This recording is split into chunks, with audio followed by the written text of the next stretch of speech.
Today we update the front end on my 2023 Panigale V4. Let's take care of these mirrors on the V4. I put the V2 right next to the V4 today so you can see the difference between having those stock Ducati mirrors and having, this one has these are Rizoma Spy-Rs. We'll look at these a little bit closer, maybe that'll help some folks out, but you can see how much better the front end looks without these terrible Ducati mirrors.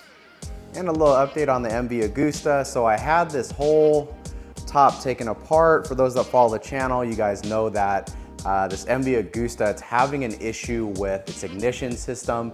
It does run, it will idle. You can rev the engine in neutral, but as soon as you put it in first gear, it's almost like the kill switch completely shuts the motor down. And we were seeing error code on the dash, which indicated fault with coil number 3. I did change the coil on this bike. I had the seat, the tank, the steering dampener, the battery tray, the ECU, airbox.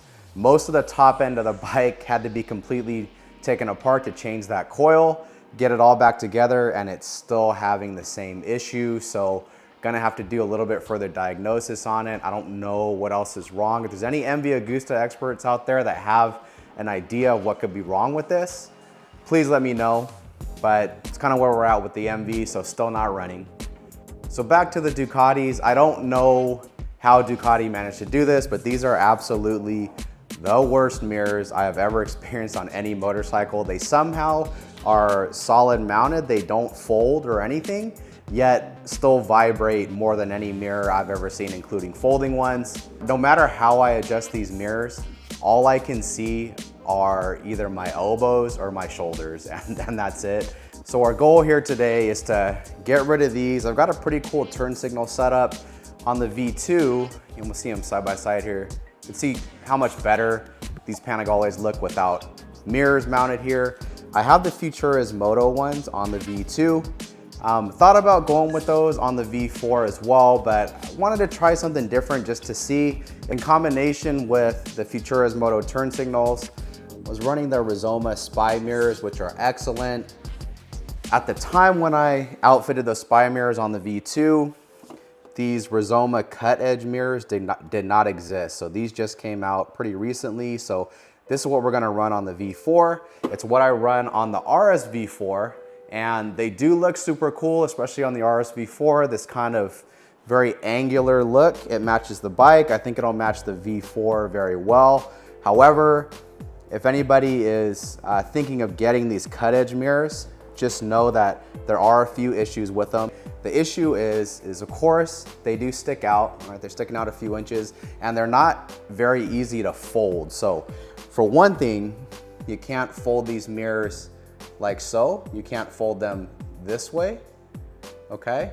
The only way to really get any clearance here, 2 split lanes, is if you go like this, okay?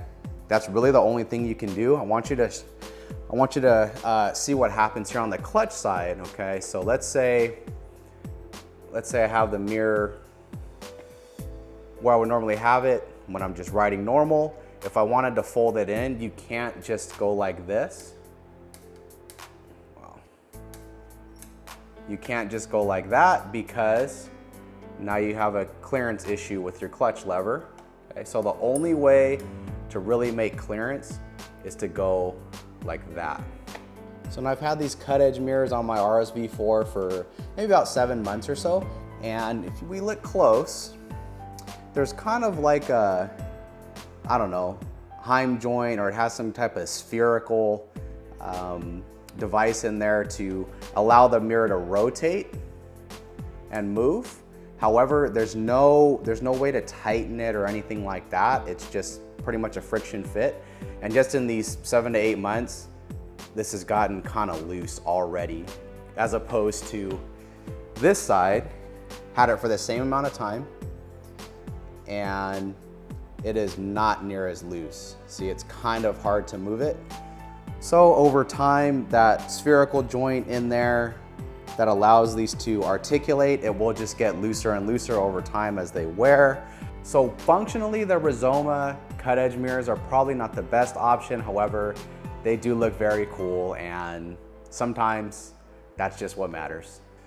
These are the Rizoma Spy mirrors. The good thing about these is they are less expensive than the Cut Edge mirrors. They still look very cool. The quality is very high, being that it's a Rizoma part. What I really like about these is when you want to lane split or just need more clearance to go between poles or whatever it is that you're doing, it's very easy to fold these in. It's just like so. Okay? And that mirror is completely folded in, and it's pretty easy to put it back to where it was. Of course, you're gonna have to readjust a little bit, but not bad. And then there is this little ball, the spherical joint that allows you to articulate the mirror. There's actually a fastener on the back side of this. There's a screw on the back. Let me see if I can get some footage of it. Yeah, there it is. So you can see there's that fastener there. So the good thing about that is once this starts wearing and loosening up, you could tighten that and it will retension that joint.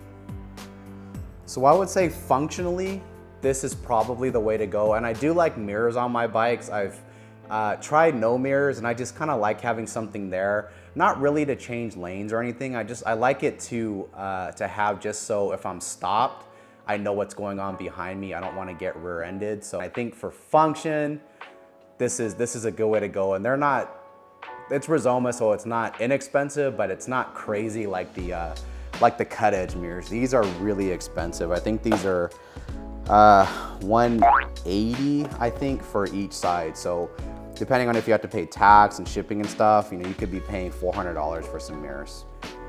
Now for turn signals, I decided to go with these DB race units. They're a little bit different than the Futurismotos, a little bit taller, a little bit bigger, but I think they maybe look a little more OEM. Sometimes when I look at the Futurismoto ones, they're a little too aftermarket for me. I don't know if it's because it has these ridges milled into it, or if it's that the anodizing is kind of a weird sheen. I'm not sure what it is, but they're super nice parts. I really like the Futurismoto stuff.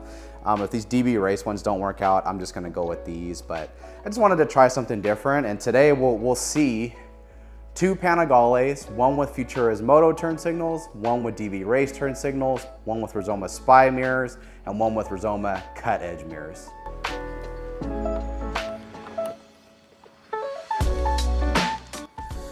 So that sucked. I had to drill this fastener out here. You can see I took the head off with the drill. Somebody at the factory way over tightened this screw.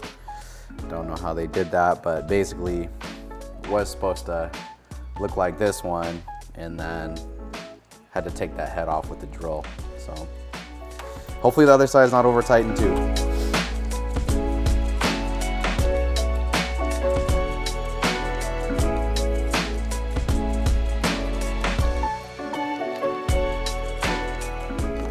So we're gonna change out the grips real quick, and I wanna show you guys a trick that works really well. So I know most of you guys have probably seen the trick where you stick you take compressed air and you stick the nozzle inside the grip, and then it just slides right off. Well, not everybody has access to compressed air. So what you could do, isopropyl alcohol won't hurt anything. I'll put a microfiber towel down just so we don't take off any of our waxes or ceramic coatings or whatever it is that you have on your bike. But this works really well. All you do is you kind of roll up the grip here. Just kind of like do one of these, and you just squirt a little bit of alcohol in there. Put the grip down and kind of move it around a little. I may have to do this side too. Okay, just kind of sneak it in there. You don't need much, just a couple drops. Okay, and close it up. Let it kind of move around in there. Okay, and it'll kind of, once it gets in between that grip completely, watch this, it'll just come right off.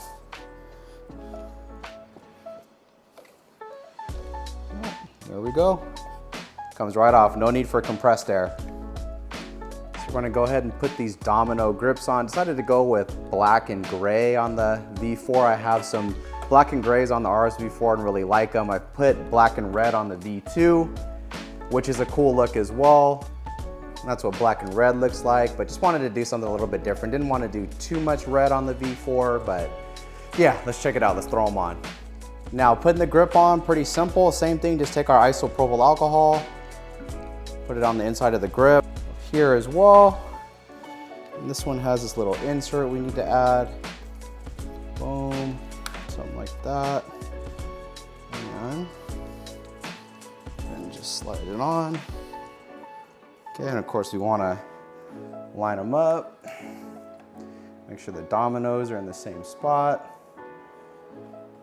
I think that's pretty close. Let's check out the Rizoma Cut Edge mirrors. When you buy these, you do have to buy a left and a right. You can't transpose them. So let's open it up. As expected, Rizoma with this super nice packaging, but it's what you'd expect from Rizoma. Let's see, and this is the, yeah, see, this is the right side, meaning the brake side.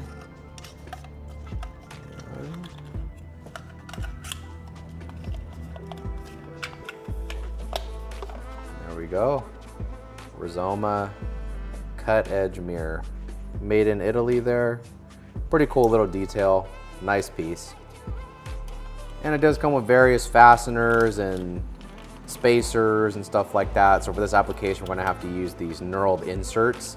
Similar to, so stock Ducatis, the bar ends there, they use these like expandable kind of units here. As you tighten the Allen key, it'll expand inside the handlebar, and that's what'll keep it in place.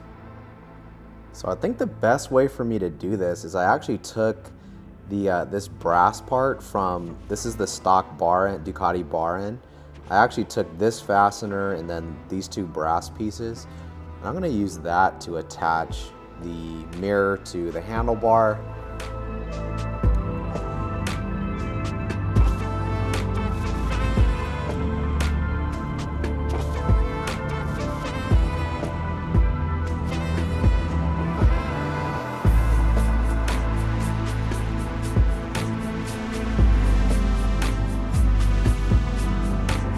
Turn signals in, DB race, Rizoma Cut Edge mirrors, Domino grips, got rid of those nasty, huge Ducati mirrors. You can see next to the V2, which is Futurismoto and Rizoma Spy mirrors. Looking way better without those Ducati mirrors. Let's see what these, I'm interested to see what these look like. Let's see. Oh, they're actually sequential. I didn't know that. I didn't know that the LEDs were going to be sequential, but okay. Not bad. You know what? Let's turn on the V2 at the same time. Okay. Get them side by side. So there's a difference. I would say they're equally easy to see, but I did not know that they were sequential, so that's kind of cool, something different. Whereas the Futurismotos, not sequential. Also notice on the Futurismotos, the LED is all around the perimeter, whereas the DB Race, it's just this one side. So, okay. And there's the hazards on.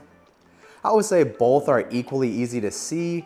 If I had to pick one, the Futurismotos are probably a little bit brighter just because there's more LEDs. But the sequential is kind of cool on the DB Race as well. So either way, I think they're both plenty bright, but there you have it, right next to each other. Nice little comparison for you. Pretty cool noticing this on the DB Race. See how it's a little bit hard to tell in video, but it's kind of like a wing, which is cool. So I was kind of concerned about being able to clean underneath the this clear portion where the LEDs are stored, but it is raised off the off this top fairing, so you can get under it to clean it, which is cool. But yeah, it's coming out on video.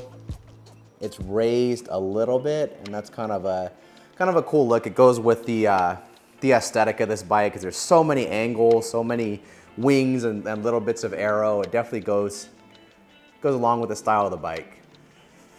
Then we've got Rizoma Cut Edge versus Rizoma Spy. Let's get that other side. So from the back, pretty cool setups. Of course, with the Spies, more of a round shape. And the Cut Edge Mirrors, a little more angular. Stylistically, I think it works a little bit better with the Panigales, but again, you lose a little bit of functionality. It's a smaller mirror overall. And again, you can't really fold these like you can the Spies. The Spies you could fold easily. With these Cut Edge mirrors, you kind of have to do one of these. If I can even get it. If you need that, few extra inches when you're lane splitting. So there we have it. I hope that was helpful for everybody. That's Rizoma Cut Edge mirrors and DB Race turn signals, as well as Domino grips on a 2023 Panigale V4. You guys got to see it right next to a Panigale V2 with Futurismoto turn signals, Rizoma Spy mirrors, and Domino black and red grips. But you got to see them side by side with each other. So if you're on the fence, I mean, these are pretty much the best turn signal options for these bikes. They're the top two for sure. See a lot less of the DB Race. I see Futurismoto's turn signals a lot more, I wouldn't say common, but I see them a lot more often than I do the DB Race. So having them side by side, hopefully that helps you guys out. And next up, we're gonna do a comparison between the Panigale V4 and the Panigale V2. Sadly, I no longer own this V2 anymore, but I did own it since brand new. I had it for about 3 years or so, put almost 3,000 miles on it, so have a pretty good understanding and feel for the bike. The Panigale V4, I've got almost 900 miles on it, so we're getting close to 1,000 miles, so I'm starting to feel it out a little bit more. So there will be a comparison on that, as well as a comparison between the Panigale V4 and the 2023 Aprilia RS-V4. These all have similar modifications. The modifications are things that most owners are going to do. Normally when you see reviews on bikes, they're stock bikes. Sometimes you'll see comparisons between V2 and V4, but it won't be an owner's perspective. It'll just be somebody who had the V2 for an afternoon and the V4 for an afternoon, and they're making a review. That's useful, but I think it's different when you actually have owned both the bikes for a period of time. At one point, I actually owned both these bikes at the same time. And we'll also be doing some carbon on the V4. I haven't decided if I want to do gloss carbon, matte carbon. The Terminoni exhaust uses gloss carbon, so I kind of want to match that, but I don't know if it's going to be too much. I may end up maybe spraying like a matte clear on the Terminoni heat shield. Those are those guys down there to make it matte, and then getting matte carbon. I don't want to put too much carbon on this bike. It starts looking kind of tacky. I just want to add a few things here and there. The V2, I put this is all OEM carbon, and I really like how subtle it is, as well as the way it fits. So I may go matte. I don't know yet, guys. Let me know what you think. And most importantly, if you haven't already, hit the like, hit the subscribe, leave a comment. Would appreciate that very much. Follow me on Instagram as well. Same handle here, Ride with Kai. So until next time, more Ducati content, more MV Agusta content, more Aprilia content. We'll see you guys next time.